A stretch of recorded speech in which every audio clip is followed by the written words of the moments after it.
بسم اللہ الرحمن الرحیم۔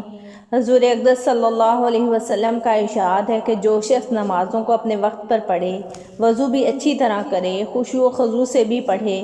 کھڑا بھی پورے وقار سے ہو، پھر اسی طرح رکوع سجدہ بھی اچھی طرح سے اطمینان سے کرے،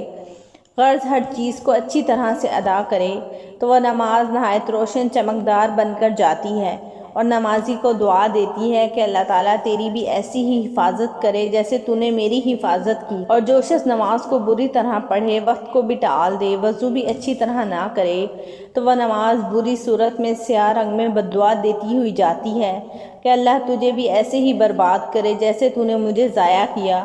اس کے بعد وہ نماز پرانے کپڑے کی طرح سے لپیٹ کر نمازی کے منہ پہ مار دی جاتی ہے۔ خوش نصیب ہیں وہ لوگ جو نماز کو اچھی طرح پڑھیں گے کہ اللہ کی اہم ترین عبادت ان کے لیے دعا کرتی ہے۔ ایک حدیث میں ایک مرتبہ آپ صلی اللہ علیہ وسلم تشریف لائے اور فرمایا تمہیں معلوم بھی ہے کہ اللہ جل شانہ نے کیا فرما دیا؟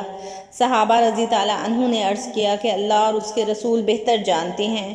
آپ صلی اللہ علیہ وسلم نے فرمایا حق تعالیٰ شانہ اپنی عزت اور بڑائی کی قسم کھا کر ارشاد فرمایا جو شخص نمازوں کو اوقات کی پابندی کے ساتھ پڑھتا رہے گا میں اس کو جنت میں داخل کروں گا، اور جو نمازوں کی پابندی نہ کرے تو میرا دل چاہے گا رحمت سے بخش دوں گا ورنہ عذاب دوں گا۔